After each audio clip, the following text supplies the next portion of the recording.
पूजन तो हम सब करते हैं, परंतु यदि इन नियमों को ध्यान में रखा जाए तो पूजा और पाठ का हम अत्यधिक फल प्राप्त कर सकते हैं।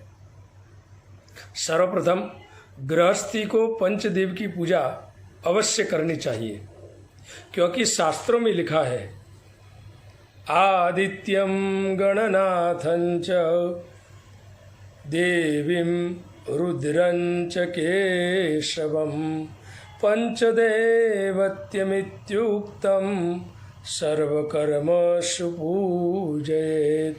अर्थात सूर्यदेव, गणेश जी, दुर्गा माँ, शिव जी और विष्णु भगवान, इन पंच देवताओं का सभी कार्यों में गृहस्थी को पूजन अवश्य करना चाहिए। दूसरा, गणेश जी और भैरव जी को तुलसी कभी भी नहीं चढ़ानी चाहिए और दुर्गा मैया को कभी दूर्वा नहीं चढ़ानी चाहिए।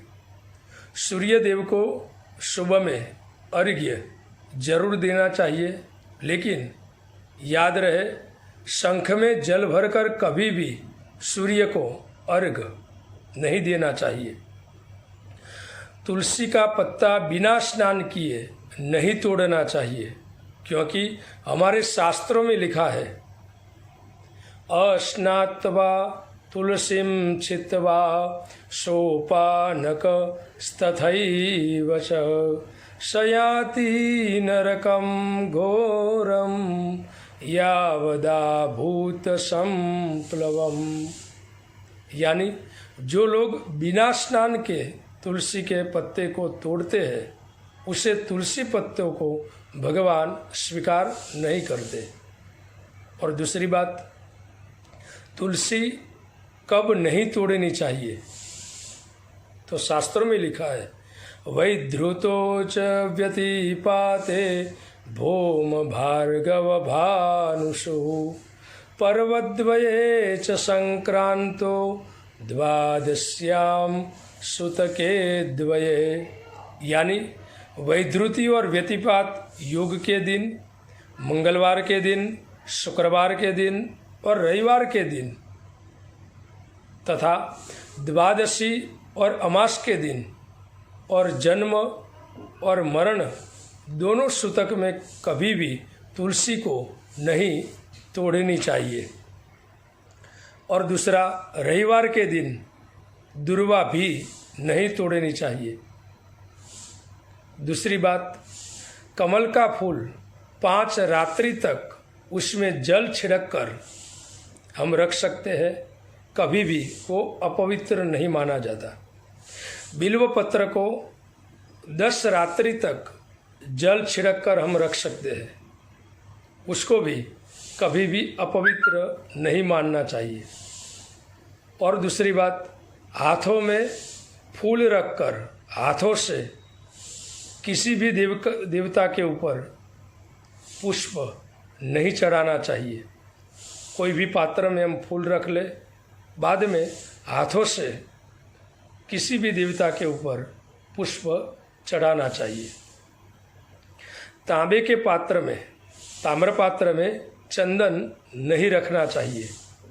कभी भी दीपक से दीपक नहीं जलाना चाहिए।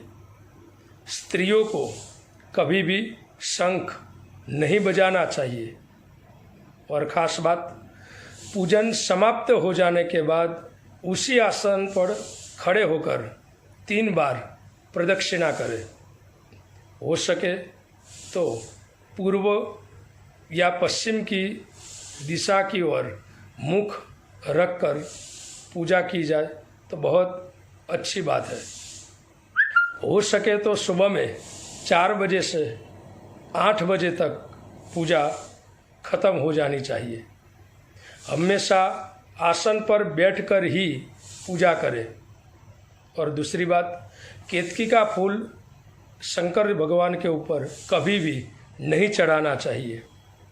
और दूसरी बात, हमारे घर में सभी के घरों के अंदर मंदिर तो होते ही रहे, तो उस मंदिर में कितनी संख्या में गणेश जी का मूर्ति या प्रतिमा रखे, कितनी संख्या में हम शंकर भगवान की मूर्ति या शिवलिंग रखें, तो वो बात हम दूसरे वीडियो में अवश्य बताएंगे।